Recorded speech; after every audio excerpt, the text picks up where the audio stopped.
볼게요. 오늘은 국어사인데 국어사와 관련해서 내용을 보시면 일단 중세국어랑 세종어제 훈민정음 중심으로 오늘 수업을 진행을 할 겁니다. 지금 칠판에 나와 있는 건 국어사라고 하는 게 중세국어만 이야기하지 않고요. 고대, 중세, 근대, 현대 이 네 가지 시대를 통틀어서 국어사라고 하기 때문에 일단 오늘 배울 부분은 중세를 집중적으로 배우겠지만 각각 시기를 어느 기점으로 나누는지는 여러분들께서 알고 계셔야 될 것 같아서 먼저 적어놨습니다.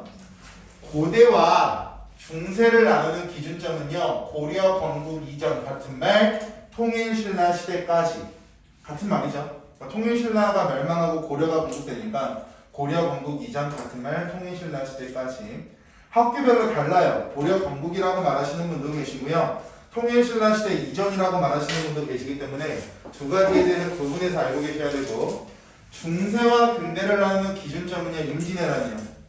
그리고 근대와 현대를 나누는 기준은 과거개혁입니다.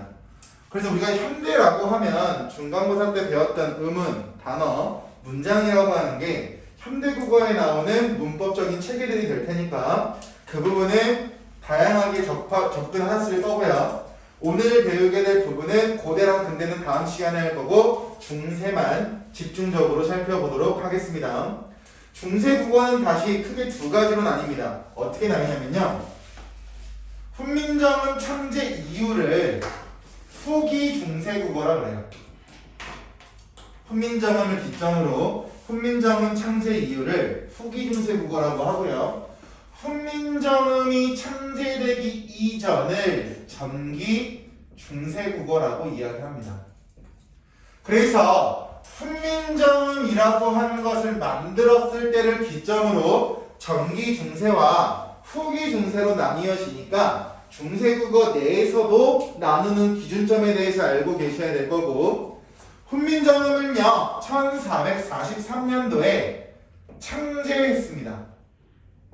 하지만 만들자마자 바로 반포된 것이 아니라 그 3년 뒤인 1446년도에 반포를 해요.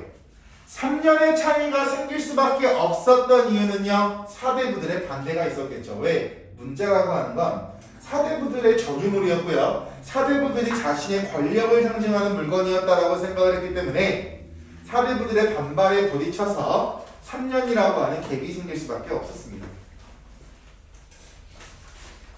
그래서 이 부분을 바탕으로 보실 때 여러분들이 중세국어랑 관련된 특징들을 좀 정리하셔야 되는데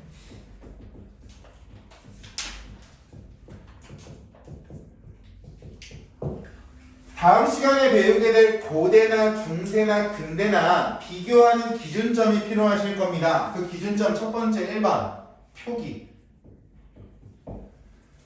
근대도 표기, 고대도 표기, 중세도 표기. 그래서 시대별로 표기라고 하는 걸 일목요연하게 정리해서 비교해서 알고 계셔야 됩니다. 그래서 첫 번째 표기적인 측면을 갈게요. 표기적인 측면에서 중세국어의 특징은요. 1번 소리 나는 대로 적기 같은 말, 이어 적기 같은 말, 연철이라고 설명하죠. 소리 나는 대로 적기, 이어 적기, 연철. 그러면 간략히 어떤 거를 제가 비교해야 된다라고 말씀을 드린 거냐면 vs 이건 눈으로만 보세요. 다음 시간에 하게 되는 근대랑 비교하면 되거든요. 근대국어 시기에는 간단히 적을게요. 연철과 중철이라는 표기 방법이 나오는데 연철이라고 하는 건 이어적기라고 하는 게 연철이라고 해서 똑같은 거죠. 중철은 뭐냐면 거듭적기라는 방법이에요. 그리고 여러분들이 아시고 계신 것처럼 오늘날에는 분철이라고 하는 거 하는데 분철이라고 하는 건 끊어 적는 것을 분철이라고 설명을 합니다. 끊어 적기. 예를 들어 보여드릴게요.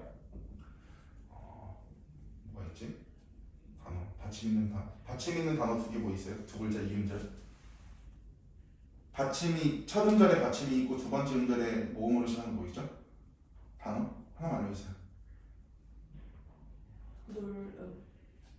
오케이, 감사합니다. 볼게요. 얘를 연철로 적을 때와 중철로 적을 때와 분철로 적을 때 어떻게 적을 수 있는지를 보여드리면 제가 저기 적은 것들이 여러분들이 쉽게 이해가 되실 것 같으니까 보여드릴게요. 연철이라고 하는 건 이어 적는다라고 했으니까 어떻게 적냐면 노름이라고 받침을 뒤에 초성으로 넘겨 적는 걸 연철이라고 설명합니다. 분철은요 적혀져 있는 것처럼 그대로 적으시면 돼요. 노름 끝. 중철이 독특한데요. 거듭 적는다라고 했잖아요. 얘는 무슨 뜻이냐면 받침에 있는 리을을 초성에다가 한 번 더 적는 거예요. 이런 식으로. 됐어요? 그러니까 근대국어 시계는요 연철과 중철이 혼재돼서 사용돼요. 한 가지만 사용되는 것이 아니라 어떤 사람은 연철, 어떤 사람은 중철. 그럼 굉장히 혼란스러운 모습을 경험하기도 하고요. 어떤 선생님께서는 이때는 연철, 중철, 분철 세 가지가 혼재돼서 사용돼 굉장히 혼란했던 시기야 라고 설명하시는 분도 계십니다. 무슨 말씀인지 이해됐어요? 하지만 거듭 적기는 즉 중철은 근대 때 등장하였다. 이 말은 공식적으로 누구나 인정하는 부분 중에 하나가 될 거고요. 되셨나요? 두 번째 표기상의 특징은 뭐가 있냐면 2번 받침에 올 수 있는 자음의 개수 또는 자음의 모양과 관련된 규칙이 하나가 있는데 뭐가 있냐면 가, 느, 다, 란, 물, 방, 시옷에다가 마지막은 이 녀석이 있습니다. 마지막에 있는 얘를 예디음이라고 설명을 하죠. 꼭지 달려있는 이음, 얘를 예디음이라고 설명을 하는데 중세 국어 시기에는 여러분들이 보시는 것처럼 토탈 8개의 자음을 표기했어요. 8개의 자음을 표기했다. 그럼 갈게요. vs 근대 국어 시기에 받침과 관련된 건 뭐가 있었냐면요. 이렇게 바뀝니다. 아이고 죄송합니다. 가나라마 바사 이음. 그리고 우리가 중간고사 때 했던 음절의 끝소리 규칙 생각해 보세요. 차이를 살펴보자. 중세에서 근대로 넘어갈 때 디귿이 사라져요. 디귿이 사라져요. 그리고 옛 이응이라고 하는 녀석이 오늘날 우리가 사용하고 있는 이응으로 어형의 변화를 겪는데 여기서 말하는 어형이라고 하는 건 단어의 형태라고 생각하시면 돼요. 모습이 달라진다. 얘를 그냥 있어 보이는 말로 어형이 변화한다 라고 설명을 합니다. 그리고 근대에서 현대로 넘어올 때는 여기 시옷이 중요한 거고요. 근대에서 현대로 넘어올 때는 디귿이 살아나요. 시옷이 사라지고요. 그래서 받침에 올 수 있는 자음과 관련된 중세, 근대, 현대를 한눈에 보고 비교하시면 됩니다. 지금 수업하면서 계속 근대랑 현대까지 적어드리는 이유가 뭐냐면 제가 아까 도입부에서 말씀드렸죠. 고대, 중세, 근대, 현대 네 가지를 비교를 해야 되는데 그 비교의 기준점이 아까 도입부에 말씀드린 것처럼 지금 우리가 표기를 보고 있으니까 저는 설명하면서 어떻게 달라지고 있는지 비교해드리고 있는 거고 여러분들도 표기라고 하는 것을 기점으로 소리나는 대로 중세 때 적었다면 근대 때는 어떻게 적었어? 현대 때는 어떻게 적었어를 알고 계셔야 되고요. 받침에 올 수 있는 자음과 관련해서 중세 때는 이렇게 표기했고 근대 때는 이렇게, 현대에는 이렇게 표기했어 라고 하는 걸 계속 구분해서 공부해야 되기 때문에 보여드리려고 다 적고 있어요. 일부러. 무슨 말씀인지 여기까지 이해되셨나요?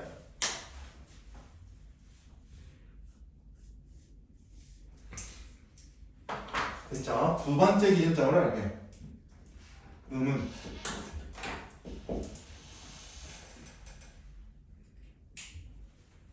음운이라고 하는 건 여러분들이 알고 계신 자음과 모음이 될 텐데 여러분들이 알고 계신 것처럼 오늘날에 없는 자음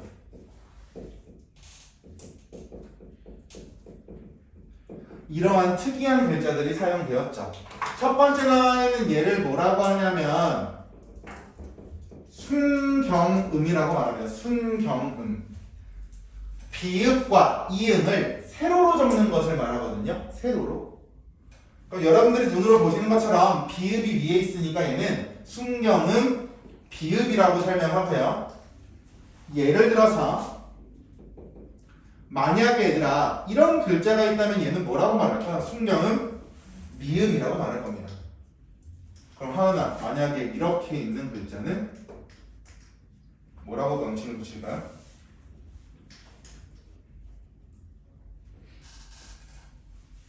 질문이 어려웠나요? 순경은 피읍이라고 명칭을 붙이시면 되겠어요. 됐어요?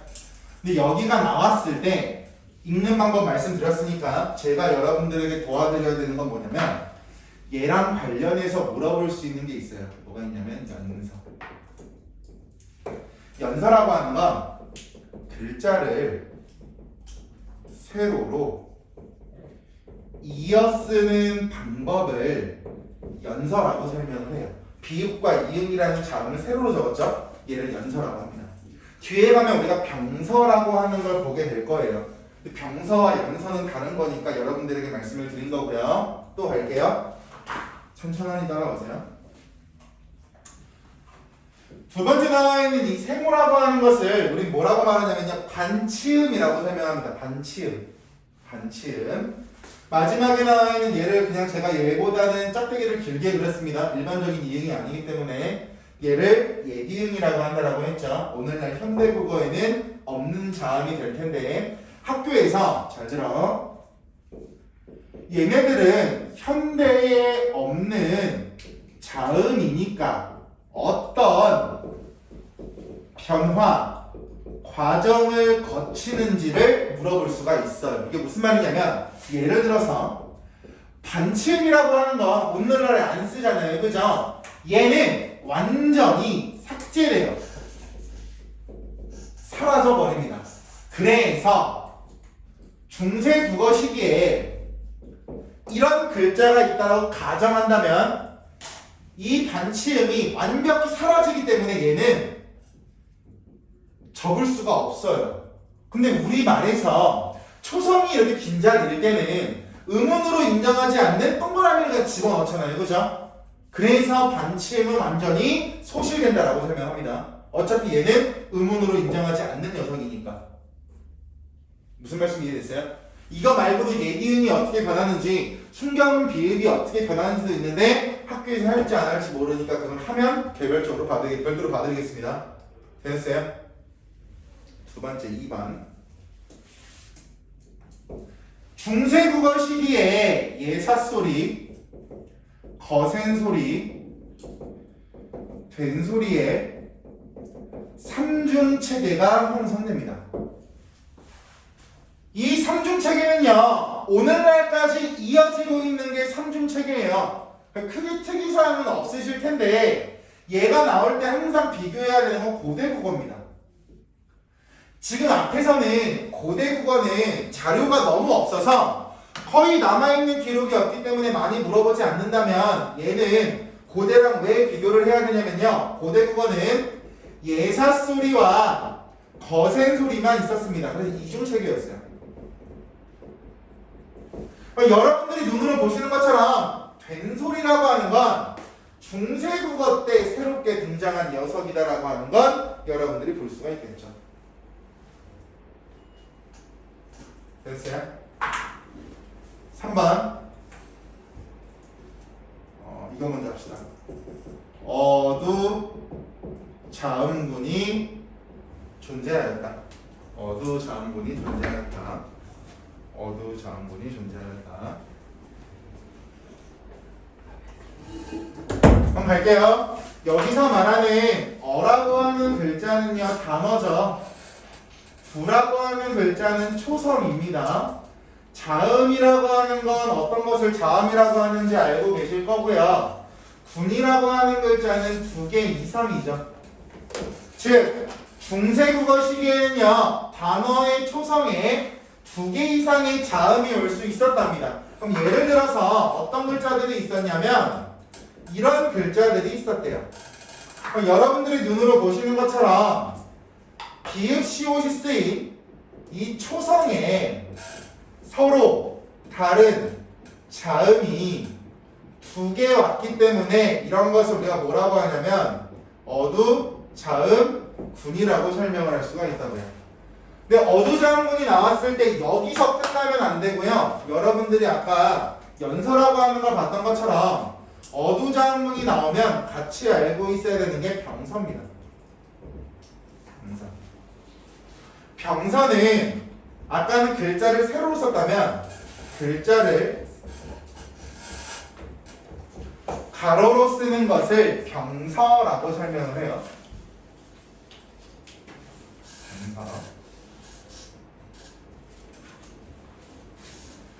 병서는 크게 두 가지가 있습니다. 각자병서라고 하는 게 있고요. 합용병서라고 하는 게 있어요.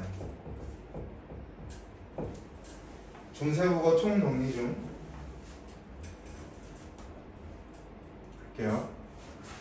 각자병서라고 하는 건 같은 글자 나란히, 합용병서는 서로 다른 글자 나란히. 그래서 각자병서는 예를 들어서 우리가 오늘날에 알고 있는 된소리와 같은 글자들이 각자병서였고요. 합용병서는 세 가지 종류가 있어요. 비읍계, 시옷계, 비읍시옷계. 예를 들어서 비읍 디귿, 비읍 시옷, 비읍 기역 이런 식으로 쓰여지는 게 비읍계 합용병서. 시옷계는 마찬가지 시옷 디귿, 시옷 기역 기타 등등등. 비읍 시옷은 비읍 시옷 기역, 비읍 시옷 디귿 이런 것들을 비읍 시옷계 합용병서라고 설명을 합니다. 이게 중세국어 때 있었던 어두자음군이라고 하는 부분인데요.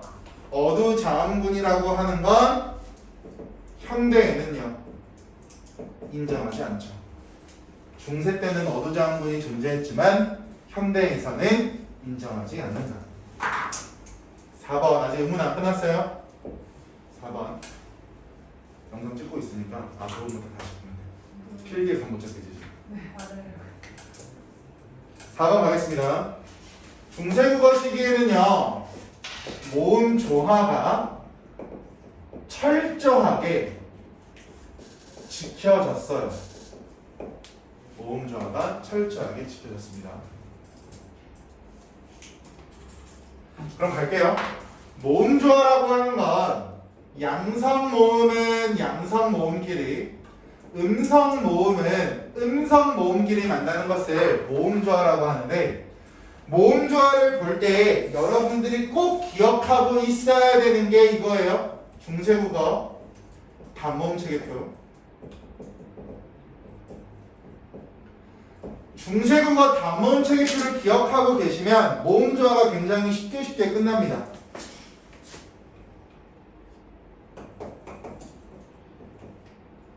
잘못했다. 이거 안 그랬죠?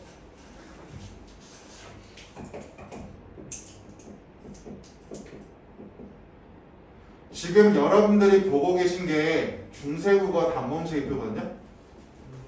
얘를 꼭 좀 모지라고 생각하시면 제가 아래 현대국어까지 그려드릴게요. 현대국어 단모음 체계표 생각해 보시면 중간고사 때 거의 모든 학교가 봤으니까 현대국어 단모음 체계표랑 중세국어 단모음 체계표를 똑같은 형태로 그렸다고 보시면 됩니다. 그럼 양성모음과 음성모음이 무엇인지만 말씀드리면 되는데, 아래 나와 있는 이 세 가지가 양성 플러스, 반면에 위에 빨간색으로 네모치는 이 세 가지가 음성모음이었어요. 여러분들이 눈으로 보시는 것처럼 세 개 비율 자체가 동일했기 때문에 모음 조화가 철저하게 지켜진 반면에 밑줄 치지 않은 동떨어져 있는 이 이라고 하는 녀석은 중성 모음이었어요.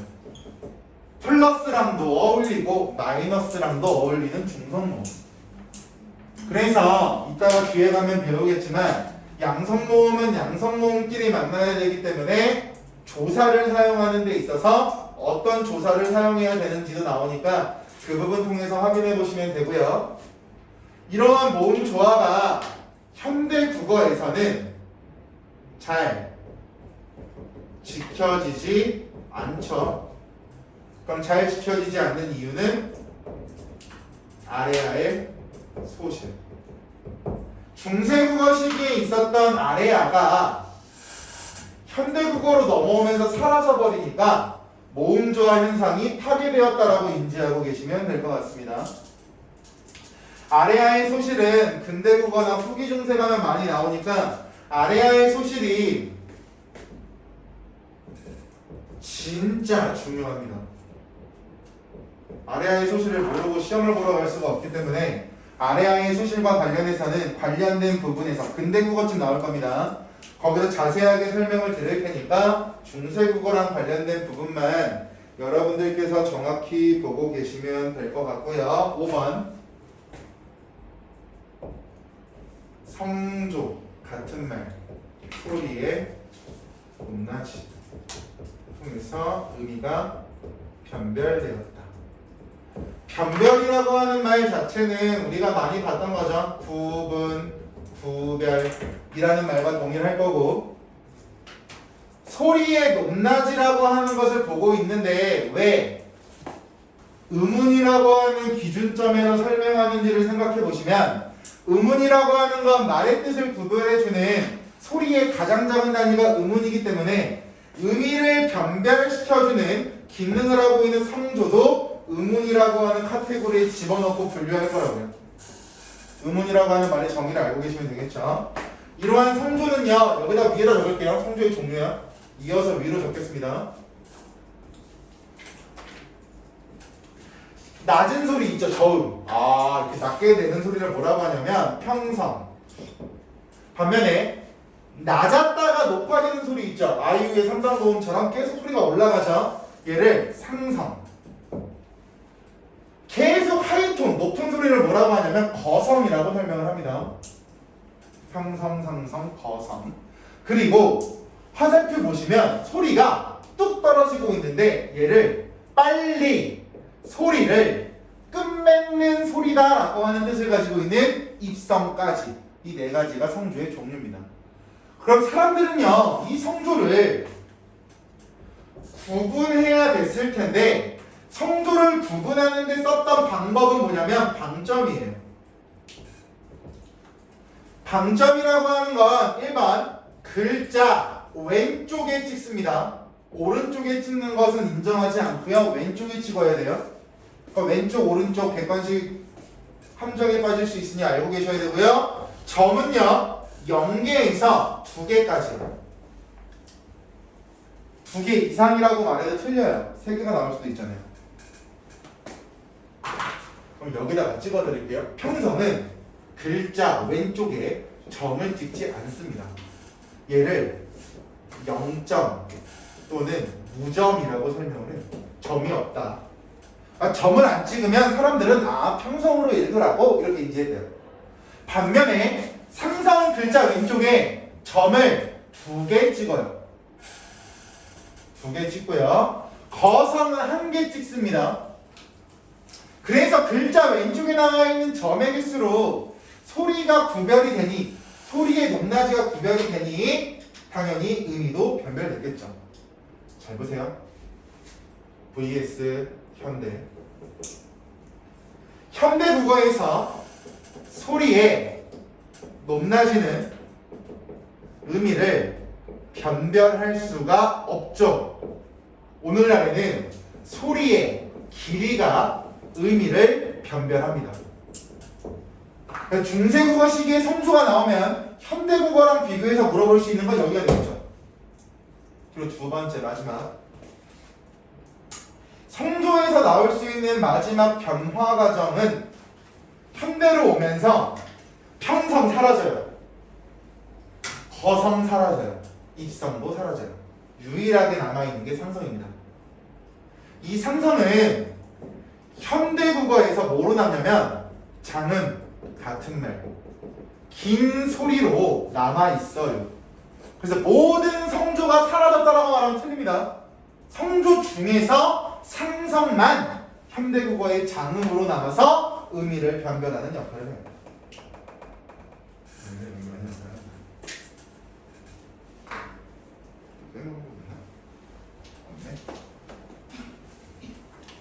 그 다음 갈게요.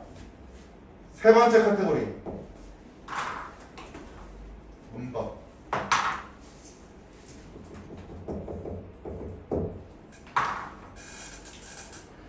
문법이라고 말하면 감이 잘 안 올 거야. 그래서 문법이라는 카테고리는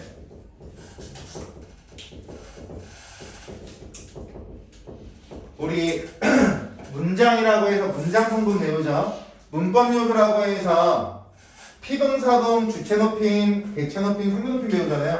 여기서 말하는 문법은 문장과 관련된 모든 것들이 다 들어가 있다라고 보시면 좋을 것 같아요.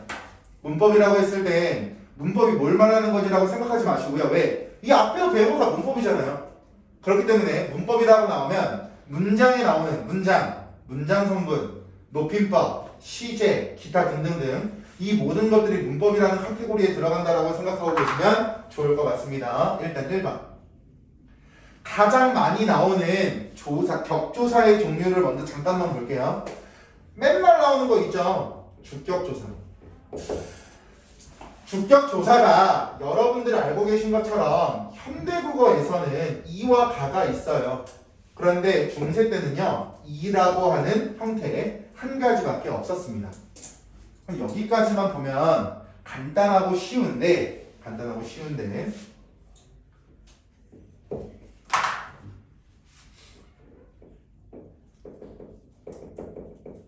환경에 따라서 세 가지 형태를 가져요. 그래서 주격조사 이와 관련해서 고등학교 1학년 때도 우리가 환경을 엄청 많이 외웠을 거예요. 앞이 자음으로 끝날 때,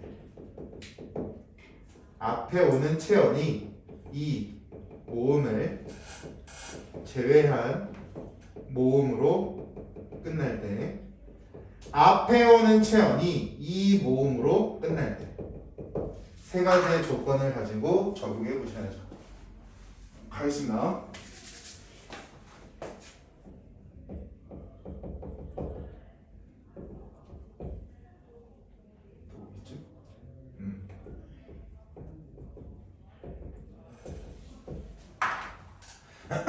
볼게요. 앞에 오는 체언이 자음으로 끝나면 주격조사 이는요 그대로 이가 쓰여요. 형태가 달라지지 않습니다.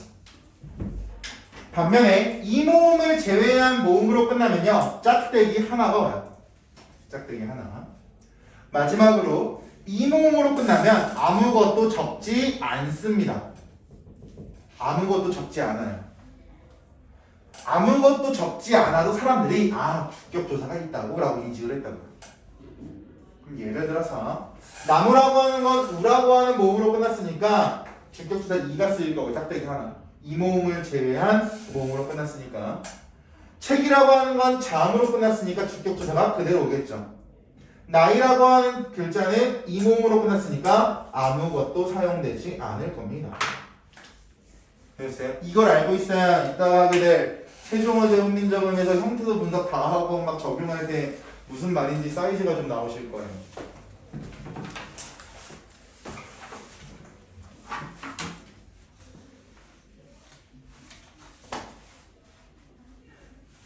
됐어요? 두 번째 2번. 목적격 조사도 볼게요. 자주 나오거든요. 형태가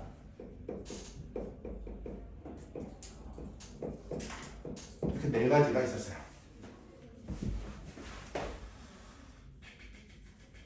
그렇습니다.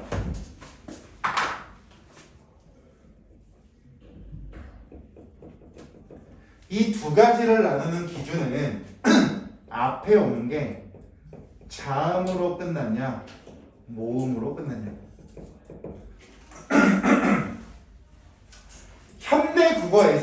현대국어에서도 과, 자라고 한다면 모음으로 끝났으니까 르를 적죠. 그죠? 얘는 모음으로 끝났을 때 뒤에 르를 적고요. 얘는 자음으로 끝났을 때 르를 적어요. 여기까지 현대랑 동일하기 때문에 크게 어려운 건 없어. 중요한 건 얘죠. 수없이 말하게 될 겁니다. 지금부터 아래아와 을을 나누는 기준은요. 마찬가지. 아래아와 을을 나누는 기준. 앞에서 봤어요? 4번 보세요. 중세국어 시기에는 모음 조화가 철저하게 지켜진다라고 했죠. 즉 앞에 오는 체언의 모음에 성격에 따라 결정된다. 앞에 오는 모음이 양성이면요, 양성 모음인 아래아가 올 거고요. 앞에 오는 체온이 음성 모음이면 음성 모음인 의가 올 겁니다. 무슨 말씀이 이해됐어요? 중세국어 기준으로 가볼게요. 예를 들어서 과자라고 해볼까요? 과자 뒤에 목적격 조사를 결합을 시킬 거야. 그러면 지금 앞에 오는 체온이 아라고 하는 모음으로 끝났으니까 뒤에 나와 있는 것을 적어야 된다라고 하는 건 어려운 게 없겠죠, 그죠? 중세라고 가정했을 때 이 아라고 하는 모음은 양성 모음입니다. 따라서 두 가지 형태 중 아래아가 들어가 있는 예를 적을 거라고 이렇게. 되었어요? 세 번째. 아, 너무 많아. 개급형.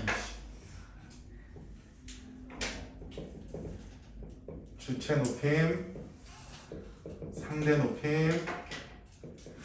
이 판에 끝나겠지? 설마. 객체 높임. 4번 명사형 어미. 빠지만 하자. 갈게요. 주체 높이면요. 이걸 먼저 해주고. 중세국어 시계에는요, 이 세 가지의 성격이 모두 다 뭐냐면 선어말 어미예요. 제가 선어말 어미라고 하는 글자만 생략시켰습니다. 얘가 굉장히 중요한데요. 왜 중요하냐면 현대랑 계속 비교하셔야 된다고 했습니다. 현대 국어는 선어말 어미를 통해서 높일 수 있는 게 주체밖에 없어요. 상대와 객체는 오늘날 선어말 어미가 없어요. 그렇기 때문에 중세국어는 모든 높임이 선어말 어미다. 맞는 말. 현대국어에서는 주체 높임만 선어말 어미가 있다. 됐어요? 다시 정리 도와드릴게요. 중세 때는요, 주체, 객체, 상대 모두 선어말 어미. 하지만 현대는 주체만 선어말 어미. 나머진 선어말 어미가 없다. 종류는요, 이게 있어요. 시, 샤 두 가지의 형태. 상대는요, 예기응이 들어간 이와 이 아래 시옷이 들어간 잇. 객체는요, 삽, 잡, 샵이라고도 있는데 어쨌든 이런 형태가 있는데 중요한 건 얘가 또 있어요. 이 비읍 있잖아요. 이 비읍이 유성은 즉 성대가 울리는 자음이랑 만나면 모음이랑 만나면 순경음으로 바뀌어서 이렇게 사용되는 경우도 있어요. 순경음 비읍으로. 그래서 총 6가지의 형태가 존재한다라고 알고 계시면 좋을 것 같아요. 아래 받침의 비읍이 순경음 비읍으로 바뀐 거예요. 형태가 좀 이상해. 저 좀 못 그려가지고 모르실까봐. 비읍이 순경음 비읍으로 바뀐다. 명사형 어미는 여러분들이 알고 계신 것처럼 명사의 형태를 부여해주는 어미를 명사형 어미라고 할 거예요. 얘는 당연히 용언의 어간이랑 결합을 할 텐데 중세국어 시기에는 뭐가 있었냐면요. 음과 음이 있고요. vs 현대 음과 기가 있죠. 음기. 그럼 마찬가지 또 한 번 갈까요? 왜 오와 우가 나뉘는가? 이 두 가지를 나누는 기준은요, 아까 봤던 거랑 똑같습니다. 오라고 하는 거 양성, 우라고 하는 거 음성이네요. 앞에 오는 모음의 성격에 따라서 나뉜다? 결국 또 모음 조화. 그래서 이 모음 조화라고 하는 말이 엄청 반복이 많이 될 거라서 모음 조화라고 하는 키워드를 꼭 알고 계시면 될 것 같아요. 쟤는 뭐가 이렇게 행복할까? 부럽다. 사실 행복한 거 보네. 자, 이것까지만 하나 합시다. 주어가 여기까지만 할게요. 1인칭일 때는 선어말 어미 오를 사용한다. 쌤 저거 몇 번까지 있어요? 끝이요. 죄송합니다. 알아. 필기도 구획자 보셔야 되잖아요. 그죠? 죄송해요. 여기까지만 할게요. 근데 기준은 한 가지 적을 거야. 근데 이거 얼마 안 돼요. 네. 딱 3글자, 4글자 적을 거예요. 4. 마지막 기준점은 어휘인데요. 이 어휘라고 하는 기준은 필기를 안 할 거야. 이건 교재 보고 그냥 학습하는 게 가장 빠르거든요. 뭐 고유어가 많았다, 함자어가 많았다, 외래어가 많았다. 또 나올 수 있는 건 가장 중요한 건 이거야. 의미가 뭐 축소된다, 의미가 이동한다, 의미가 확대된다, 기타 등등등 언어의 역사성이라고 하는 부분 있잖아요. 그 부분과 관련해서 자주 나오는 게 어휘거든요. 예를 들어서 중세국어 시기에 어린이라고 하는 글자의 뜻은요, 어리석다라는 뜻이었잖아요. 오늘날에는 나이가 어리다라는 뜻이고, 이런 것처럼 의미가 이동하였다, 축소되었다, 확대되었다라고 하는 부분이 4번 카테고리에 나와 있는 어휘랑 묶어서 나올 수 있는 부분이고, 아까 말씀드렸던 것처럼 여진어가 들어왔다, 몽골어가 들어왔다, 외래어가 많다, 한자어가 많다, 고유어가 많다가 4번에서 여러분들이 봐야 되는 중요 포인트 중에 하나입니다. 됐어요? 여기까지가 중세 관련된 이론이고요. 다음 시간에 제가 말씀드린 거 있죠. 고대 국어도 표기, 음은, 문법, 어휘라고 하는 4가지 기준을 세워서 고대 국어를 볼 건데, 고대는요, 여기에 절반밖에 필기가 없어요. 한 이 정도? 이 정도? 고대 국어 남아있는 자료가 없어요. 그렇기 때문에 엄청 적어요. 반면에 근대 국어는 중세 국어가 안 잡히면 흐름을 몰라요. 변화 과정을 봐야 되기 때문에.